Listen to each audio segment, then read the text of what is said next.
Evangelho, sexta-feira da 10ª semana do Tempo Comum, hoje memória de Santo Antônio de Pádua, sacerdote e doutor da Igreja. O Senhor esteja convosco, Ele está no meio de nós. Proclamação do Evangelho de Jesus Cristo, segundo São Mateus. Glória a vós, Senhor.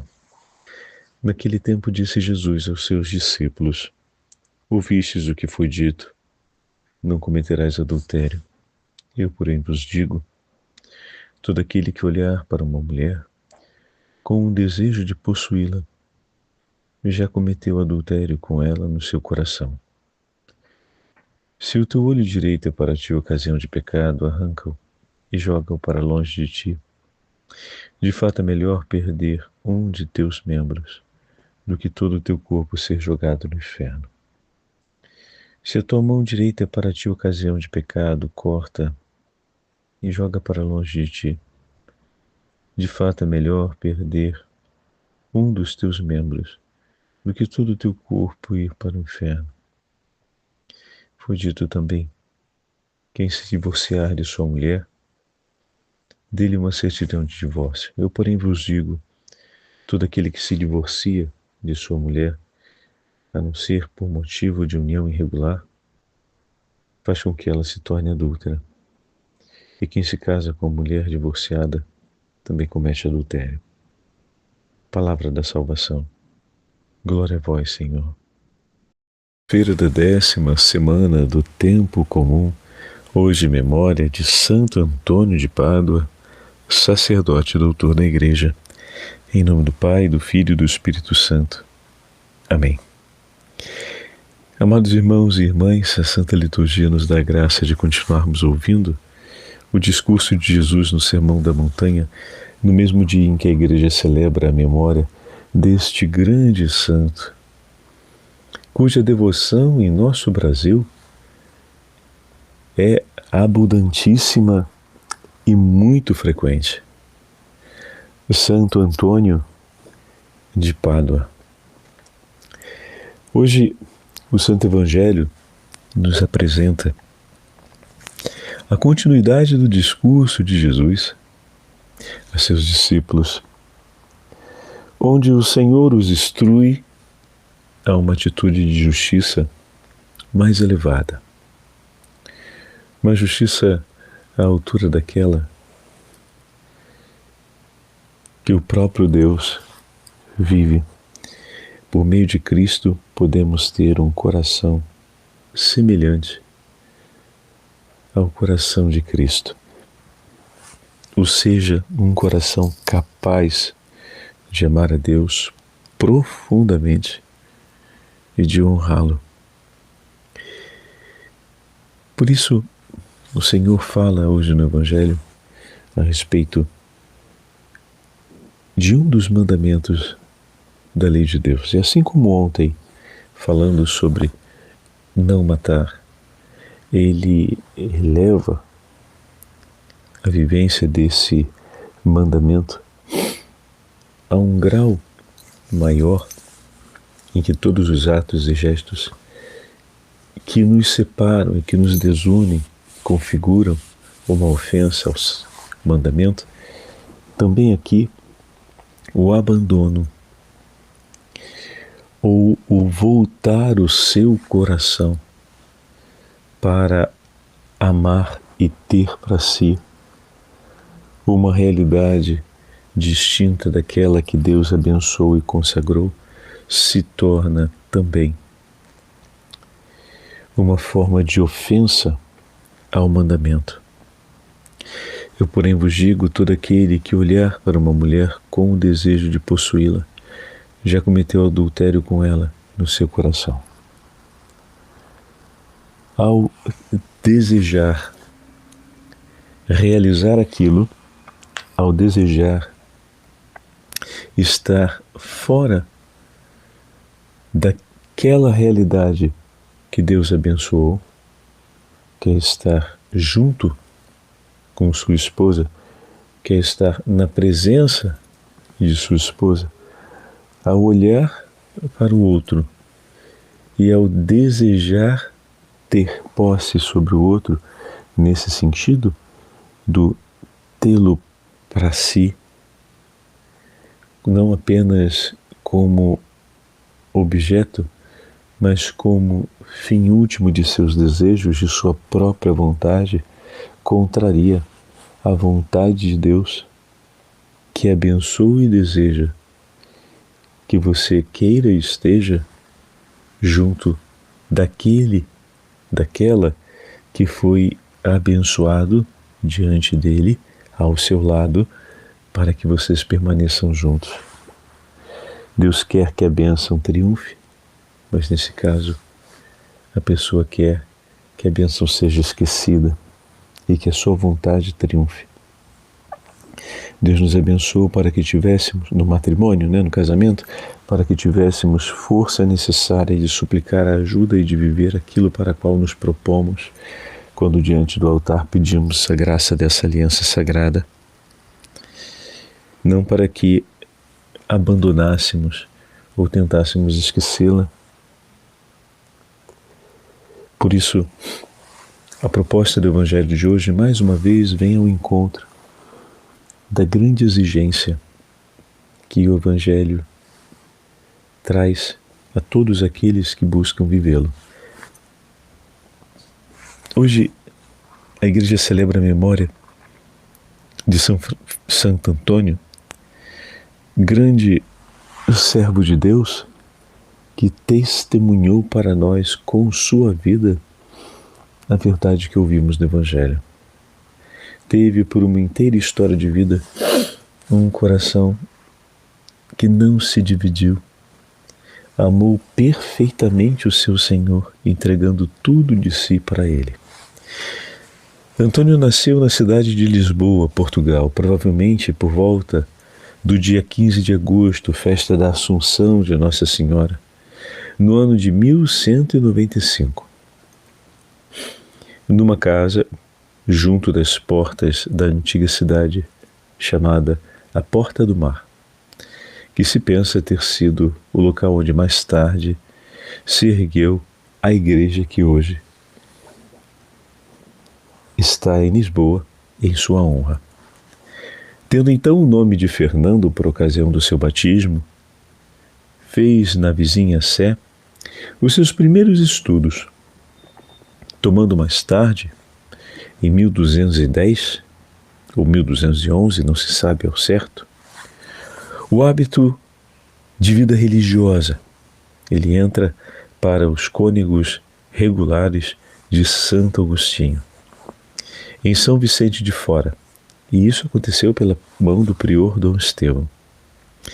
Ali, junto aos cônegos regulares de Santo Agostinho, viveu sua juventude desde o ano de 1213, até o ano de 1213 ou 1214, data em que ele vai se deslocar para o austero mosteiro de Santa Cruz, na cidade de Coimbra, onde realizou então os seus estudos superiores. Santo Antônio estudou direito canônico, ciências, filosofia e também a teologia.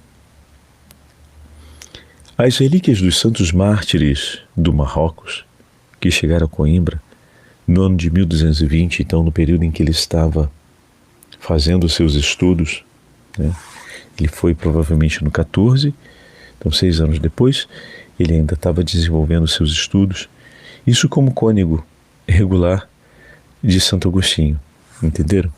Ele nasceu, recebeu formação junto à Sé de Lisboa, e assim teve os primeiros estudos, sempre recebeu boa educação e desejou a vida religiosa. Nasce ali, no pequeno Fernando, o desejo pela vocação.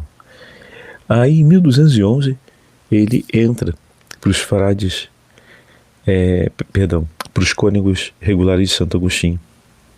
E logo em seguida percebem o talento do menino com os estudos e mandam ele para a cidade de Coimbra, o mosteiro da Santa Cruz, de grande austeridade para a vida religiosa, e ele dá início a seus estudos. Enquanto ele está ali, é naquele período que vai chegar em Coimbra, no ano de 1220, as relíquias, ou seja, os corpos, daquele grupo de franciscanos que ele tinha visto partir para o Marrocos para evangelizar aquelas regiões da África. Então as relíquias dos santos mártires franciscanos do Marrocos chegaram em Coimbra no ano de 1220. E, de tal forma, a experiência diante dos corpos daqueles santos homens marca a vida de Santo Antônio, que ele decide trocar de ordem religiosa. E dessa forma pede para poder assumir o hábito franciscano e recolher-se como eremita nos Olivais em Coimbra. Então, é uma mudança muito forte, porque da vida conventual, ele pede, concluindo os estudos, passar a vida eremítica, ou seja, a viver sozinho,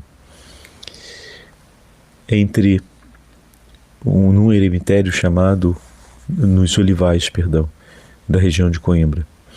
Foi nessa altura que ele mudou o seu nome de Fernando para Antônio e decidiu deslocar-se para o Marrocos, depois de um tempo como eremita, para poder ajudar na evangelização daquelas terras. Porém, adoece gravemente e essa doença o reteve durante todo o inverno na cama. Decidiram então os superiores do Marrocos mandá-lo de volta e repatriá-lo. Quando de barco regressava do Marrocos para Portugal, desencadeou-se uma enorme tempestade que arrastou a nave para as costas da Sicília, sendo precisamente na Itália que ele iria revelar-se como teólogo e grande pregador. O desembarque acaba sendo muito difícil na região de Nápoles. Ele por um período permanece ali e depois, isso tudo em 2 anos, gente, entre 1220, quando ele encontra os corpos dos mártires, e no dia 19 de março de 1222, ele já tinha se recuperado do quase naufrágio que eles vivem e já tinha sido mandado para a cidade de Forli, que é próximo a Assis. Então, em 19 de março de 1222, em Forli, Antônio fala perante os religiosos franciscanos e dominicanos recém-ordenados sacerdotes e fala com tamanha fluência que fez com que o provincial pensasse em dedicá-lo imediatamente ao apostolado e à formação dos frades. Fixou-se então em Bolonha, a grande cidade universitária da época, ou seja, a grande cidade dos estudos científicos, depois vai se tornar a grande cidade universitária. Fixou-se em Bolonha, onde se dedicou ao ensino de teologia, bem como à sua leitura. Exercendo as funções de pregador, manifestou-se contra as heresias crescentes da época, os cátaros, os patarinos e os valdenses. Seguiu depois para a região da França, com o objetivo de lutar contra as heresias albigenses, que os cátaros tinham desenvolvido ainda mais. Isso em 1225. Praticamente 3 anos depois, ele está pregando e combatendo a difusão da heresia na região de Tolosa, por onde passou também Santo Domingos.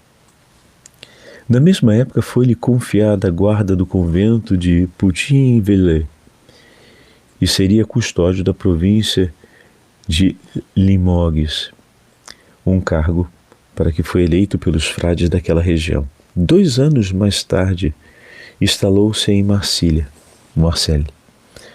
mas brevemente seria escolhido para provincial da região da chamada Romanha.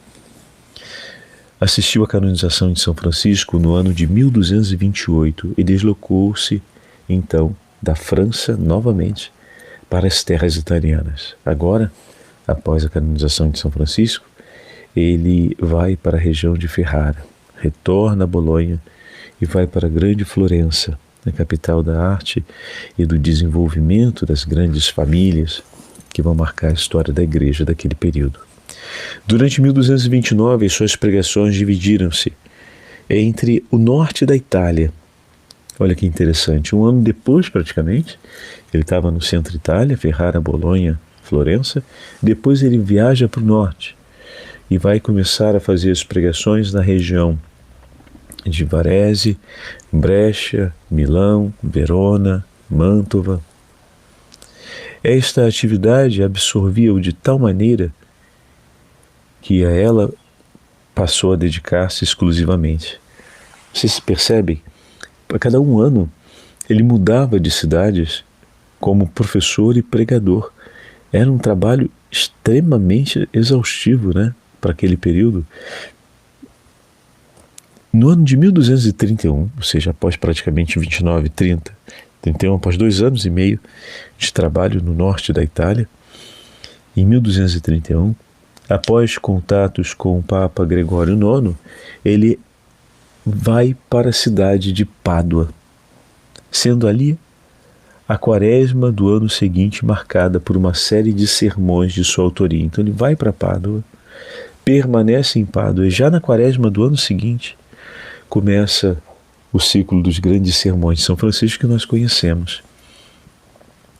Instalou-se depois junto à casa do conde Tissot, que se torna seu amigo e não apenas, mas um filho espiritual, e ali ele irá morrer naquele mesmo ano de 1231, no pequenino oratório de Arcela. O fato de ter sido canonizado um ano após a sua morte mostra-nos bem a importância que teve como homem de Deus. Quantos milagres realizou Santo Antônio? Foram diversos milagres. Ele é muito lembrado pelos milagres que realizou, mas olha que impressionante. Entre nós aqui no Brasil, ele é pouco lembrado por suas palavras, por seus ensinamentos. E ele viveu uma vida intensa de serviço à igreja, ensinando e formando os novos religiosos para serem santos missionários e religiosos de Deus. Considerado doutor da igreja e alvo de algumas longas biografias, todos os autores destas obras, eles são unânimes em considerá-lo como um homem acima da média do seu tempo. Daí os diversos atributos que lhe foram conferidos pelos seus feitos em sua missão como pregador, martelo dos hereges, defensor da fé, arca dos 2 testamentos, oficina de milagres, maravilha da Itália, honra das Espanhas, glória de Portugal, querubim eminentíssimo da religião seráfica e tantos outros. São títulos associados, obviamente, à história franciscana, mas muito bonitos que marcam, né, o testemunho de Santo Antônio. Como nós conhecemos pouco sobre os escritos de Santo Antônio, meus irmãos, e tem muita coisa escrita sobre ele e muita coisa escrita de seus sermões. É importante que nós aumentemos a nossa relação com Santo Antônio, conhecendo não apenas o testemunho de vida que ele deu, mas sobretudo os ensinamentos que ele fez, porque era um homem de grande coerência entre o ensinar Deus e vivê-lo.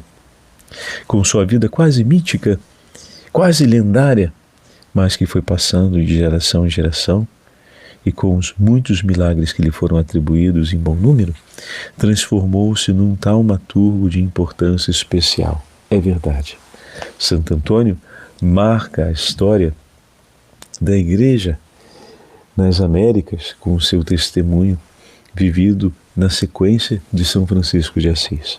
Depois, com a vinda dos missionários franciscanos para o Brasil, a devoção a Santo Antônio se torna uma devoção forte em nossa terra, sobretudo na bênção e no amor aos pobres, no acompanhamento e na solução da necessidade daqueles que estão em conflito, no auxílio e assistência para a santa vida no matrimônio, no socorro nos momentos de morte repentina, no socorro nos momentos de convalescência grave.